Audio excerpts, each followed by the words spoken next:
So thank you everyone for joining us. Hi, thank you for coming.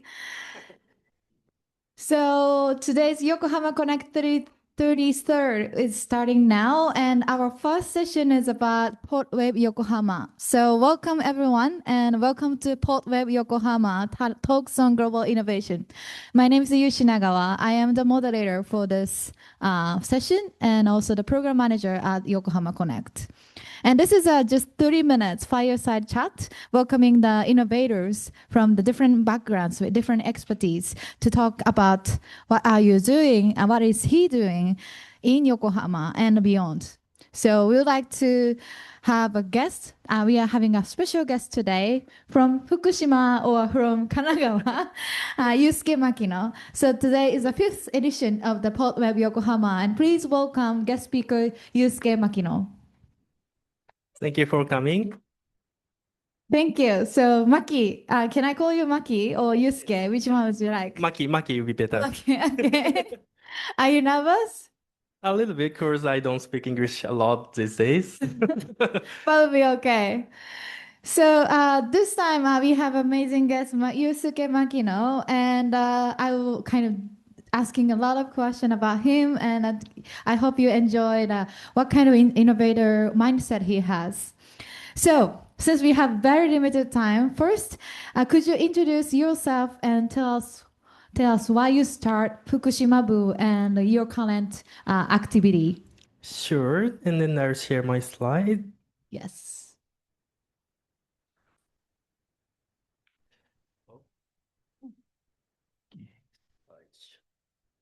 Okay.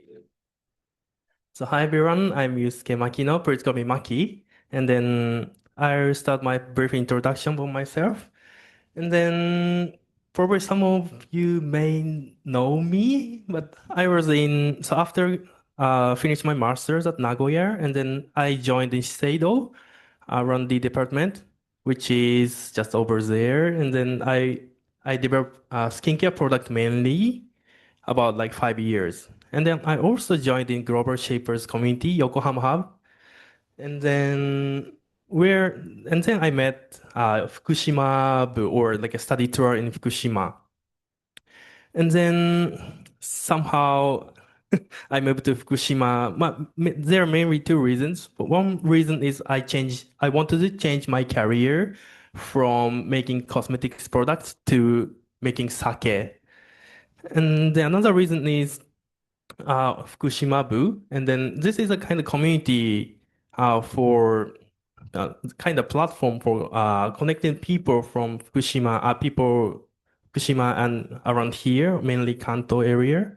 And then we make a company and Fukushima, now we run Fukushima-bu. And then that's why I moved to Fukushima.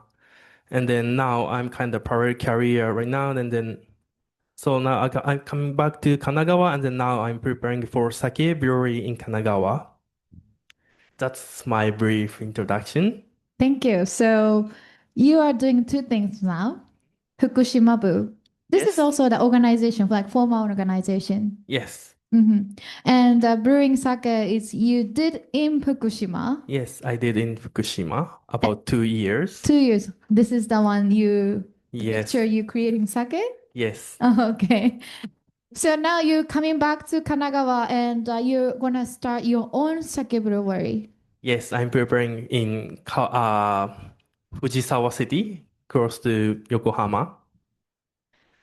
Very interesting. So I also very curious, like what you are doing in Fukushima-bu, since today is like March 11th, and there's so many, like 15 years ago, Fukushima hits a great earthquake. Yes, great. And then that's how maybe you start this project and how connecting the people in your Fukushima and outside of Fukushima. So could you share a little bit more about the Fukushima-bu? Yeah, sure. So before I share my Fukushima-bu, so I'll just introduce where I lived in Fukushima. So the yellow mark shows Namie town. It's like up 300 kilometer north from here. So like probably 4 hours drive from here. Then I and my wife moved there for 2 years. And then and then so the right bottom side shows the nuclear power plant which had an accident. So the Namie town is just upside of the Futaba town. So it's like 10 kilometers away from Futaba town. So still like more than around 85% of area is still not inhabited. So it's still closed. So People living there now? currently around 2000, it used to be 10 times. So now, yeah, and then I can't say more than, but like probably half of population now is kind of immigrant from from Tokyo or some other area. So not so many people who used to live there is not coming back. Yeah, not coming back. Of course, it's like 15 years, so they have new life in their own place. I see. So I move on to Fukushima-bu, what we do. So what we do is mainly we do three things in Fukushima and two things outside in Fukushima. So we had a lot of study tour, so more than 10 times, and also Japanese and English tours. And these days we offer study tour for also company, for usually like a training, like a kind of Kenshu study tour for company, and also high school students too. And then we had so we had some job about Futaba town. So it's about increasing visiting population. So this year the third thing we did is about this year. So we made a vision of Hamadori. Hamadori means the coastal area of Fukushima from Iwaki to cross to Sendai. And then we had a dialogue and conference. And then about outside of Fukushima, so we had a lecture at the university. So this year we've done more than 25 universities with FIPO. FIPO means Fukushima Innovation Coastal Promotion Organization, which is established by Fukushima Prefecture. So we collaborate and then we deliver 25 lectures this year. And also we have event outside in Fukushima. So sometimes we have like a food and drink party or having guest speaker and then get some knowledge from them. That's what we do. So yeah, I know like there's so many great food and drinks in Fukushima. So that's the way to like connect to people outside of Fukushima.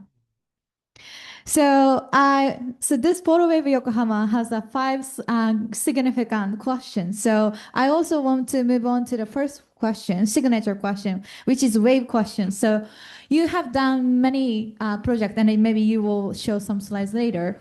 But what kind of trends or like big trend do you see in this field? Like this is like a 15 years now from the earthquake, and you've been working for more than 3 years, 4 years. 4 years, 5 years. So what do you see? There's any like a trends coming, any transformation? Please let me know. Yeah. Of course, like a decommissioning of a nuclear power plant is big trend since earthquake happens.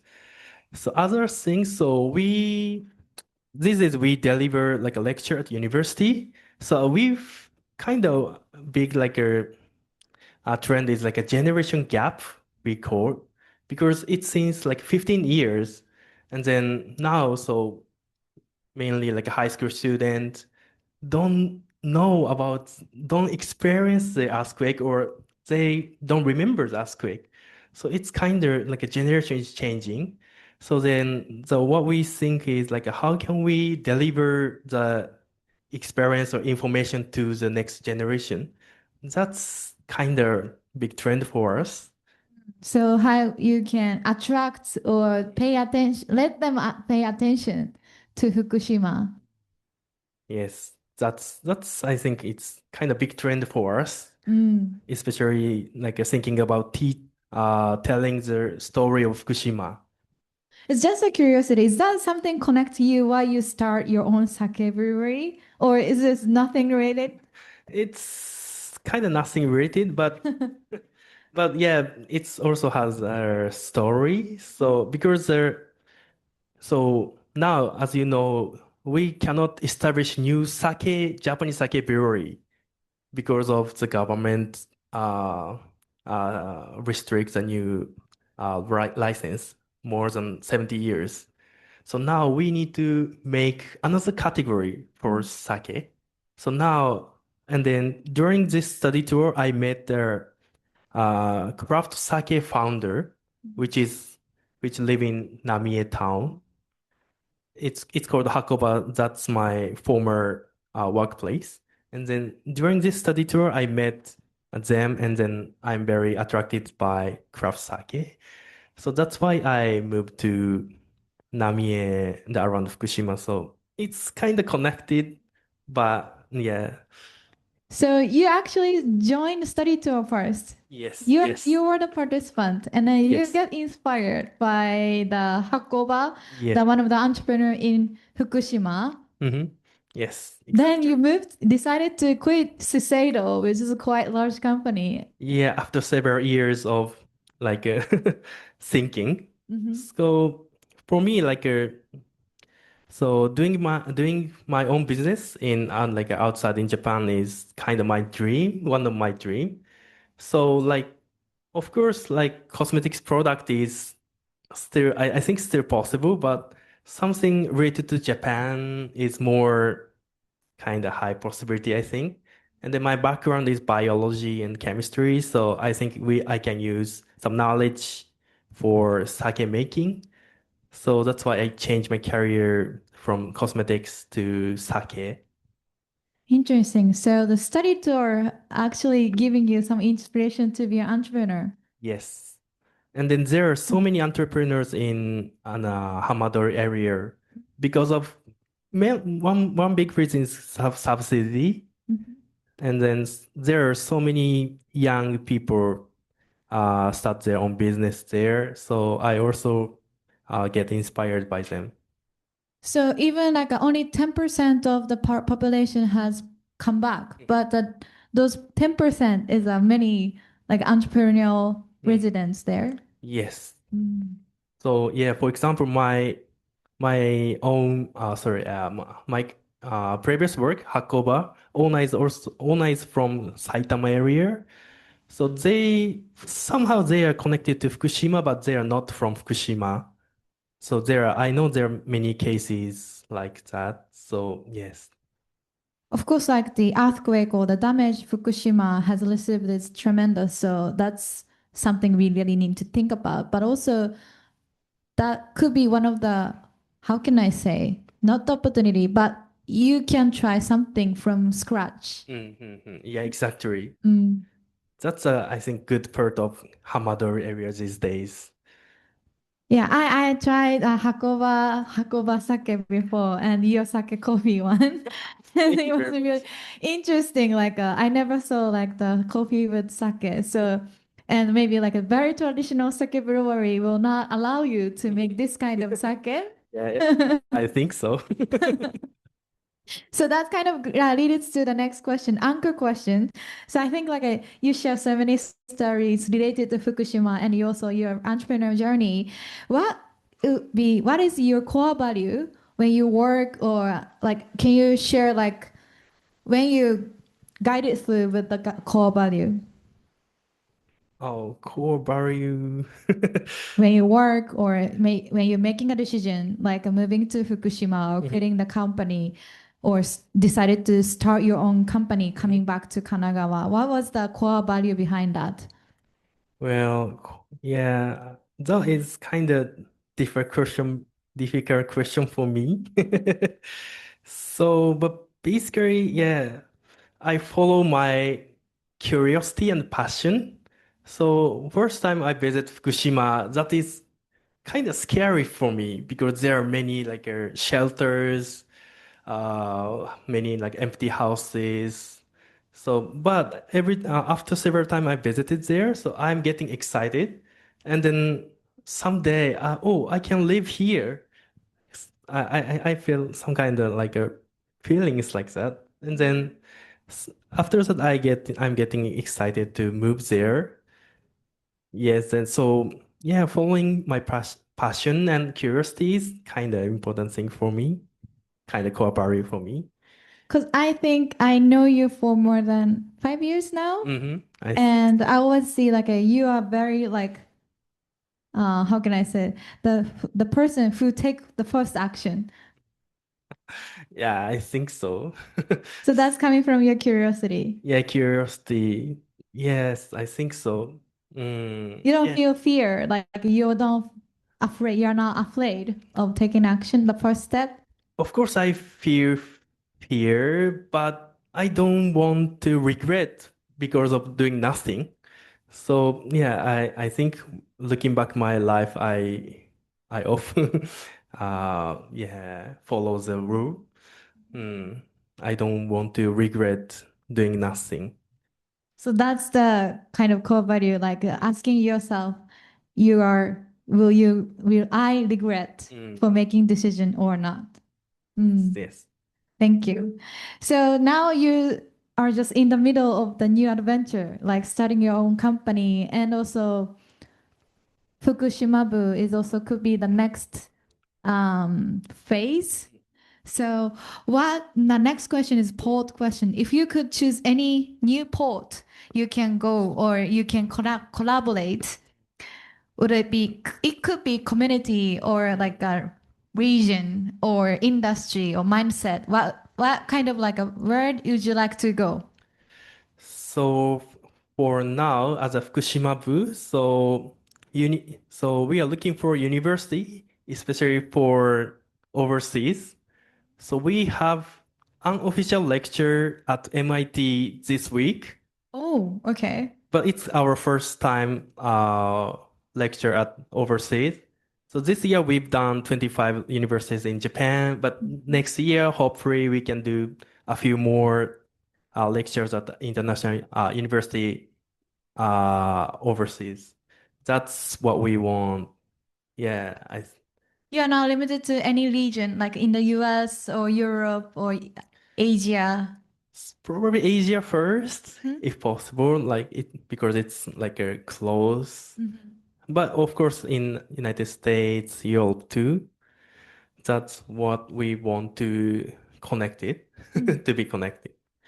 What about your entrepreneurial journey? Is there anything you want to challenge or going to the next step? Oh, making sake brewery is, I didn't know it's pretty hard. Yes. How long does it take from scratch For usually? Scotch, usually maybe 1 year. 1 year. Oh. So getting license takes a lot of time, at least 6 months. Usually, Hmm. it says 4 months at least, but usually 6 months to 1 year. So before getting license, we cannot do anything about sake. So it's pretty hard to wait. So this year will be regarding your company setting, you kind of preparing. Yes, preparing and getting license is the biggest challenge for me. Sometimes the government rejects the Oh, really? application because of lack of like equipment, lack of like a area, or maybe many reasons. So it's yeah, it's pretty tough phase right So now. even you don't get the license, but getting the license, you need to invest first for the making, preparing the equipment. Yeah, exactly. Oh, that's tough. Yeah, that's really tough. So then you are looking for the Fukushima new opportunity to do like more collaboration with the overseas, like foreign universities. Yes, this year, yes. I see. Thank you. I hope that is also connecting to your future clients in the overseas for your making your sake. Mhm. So the next question is maybe related to your current entrepreneurial journey. The next one is a failure question. Failure means failure because like the venture cafe, we said we think the failure is good because like we can learn from that. So what is the most valuable lesson you have learned from a failure in the past? Mhm. So it's not a failure, but so we learn we've got a very good lesson from Fukushima-bu. So Fukushima-bu is kind of like a local project in Fukushima. So we need to live in that area if we want to do business in that area. That's the biggest like a lesson for me. So before and after moving, it's totally different. Like they treat us how they treat us is different. So information level is different, and then so everything is different after before and after living there, moving there. Is there something related to the trust building or Yes, anything? I think one side is trust building, but I think like the distance in I mean physical distance is also very close to the like a mind distance, mental distance. I don't know how to say, but so it's that's the biggest like a change or for us. Like we ran Fukushima for over 5 years, but before and after we moved to Fukushima, so they how they treat us is totally different. So that's a biggest lesson for Learning. me. Yeah, learning for me. So then now you come back to Kanagawa. Mhm. So that could be the challenging moment for you to Yes. keep a good connection with the local team. So how are you gonna do? So from this year, so I and my wife moved back to Kanagawa, and then but this Fukushima-bu is not only in Fukushima. We can do outside in Fukushima too. For example, lecture at university is mainly like Kanto area or maybe Osaka area. So we can spread information about Fukushima around in Kanto area. And then that kind of like a player is not many, so we can play a part of like this kind of role in Kanto area. So that is you are utilizing now you're coming back to Kanagawa so that easy to access to the Yes. Kanto area. Mhm. And then you can do anything remotely for the global audience. So Mhm. that's why you're also focusing on the overseas Yes. collaboration. Yes. I see. So this will be our my last question for me is a forward question. So in one sentence or short sentence, what change do you hope your work will make in the next 5 years? Oh, so yeah, I want to make some unique things about sake. And then unique is kind of keyword for me in probably in 5 years. So about Fukushima, it's also unique place. It's only one in the world. So tsunami and then earthquake and nuclear disasters. So it's kind of unique place. And also about craft sake. So craft sake is like a Japanese sake is made by rice and water and koji only, but craft sake, so we need to add something to make craft sake. So, and then there's the number of sake brewery is getting more and more. So I think I want to be unique to make good sake or making good unique sake is kind of my challenge in 5 years. Do you already have some idea other than coffee, sake? Actually, so my last product of my former workplace is released this week, Oh, which I use a caterpillar poo. caterpillar. Caterpillar poo. Ooh. So the And caterpillar, we drink that? yeah, it's tastes really nice actually. Really? So the caterpillar is kind of special one. So they only eat sakura leaf. So kind Oh, of fermented so sakura sake. tea. How you how you barbarize is very important. Like you said, sakura. Mhm. The sakura taste, then like pinkish, nice image. But if you say caterpillar, Yeah. then wow, like you look at their faces. I think we can buy at Yokohama station right now. Really? Yeah, I think it's like a Newman, Mm-hmm. sixth floor. Probably they have my final Already? product. Yeah. Oh, I should try that one. But so it has the sakura flavor. Yes, sakura flavor. And And how did you come up with the idea? oh, it's also from like a Grover Shapers member. Mm-hmm. So one. member from Kyoto. Then research topic is about caterpillar. So they make tea from caterpillar. Interesting. So you want to be unique, and I'm very curious to meet new people. Then that's inspiration coming out. Ah, interesting. Thank you. So we have still 3, 4 minutes. So if you have anything you want to share with the audience, I want to take the time for that. Is there anything you want to share? Oh no, Oh, no? Are you yeah. sure? I think I covered enough. Okay, so and also one more question is since today is a important day, like the March 11th, every day, every year, especially those who are living in Japan and under I was in Tokyo on that day, but 15 years ago. But is there any message you want to share those who are joining today and what you want to make a change or any like collaboration opportunity or anything for call to action or any kind of message you want to deliver on this day? See, so yeah, the thing I want you to do is like going to Fukushima in once in a year. So the going to like a Fukushima is very, very important to know the local information. And then you can learn many things from there. And then it's the that's a message. So When is visiting the Fukushima, next to the tour do you have? I think it's July. July, okay. July and October we have a study tour. Hmm. So we can visit nuclear power plant. Is that the peach season? Yes. Oh, yeah, July, August is peach season, so we can probably, yeah, we can visit peach Peach farm. farm, yeah.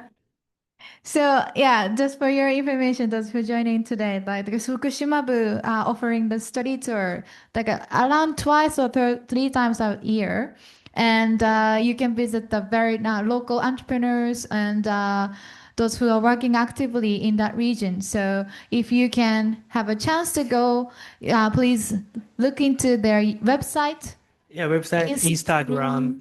and then you can apply for it, and then that would be very amazing and a unique set of the delegation participants joining the study tour. I think that's kind of very unique, like not just by yourself going there as a personal trip, and then study tour has a lot of different meanings. So I hope everyone is now interested in just actually going to Fukushima and learn from them, and that could inspire some new innovative idea, entrepreneur idea, or caterpillar idea for you to become an entrepreneur. So thank you, Maki, for wonderful talk. Thank you for having me. Thank you very much. And thank you everyone for joining us. And our session, PortWave Yokohama, will come back maybe hopefully next month. So thank you very much for your attention and hope you enjoy the rest of the time today. Thank you. Please send round of applause to Maki.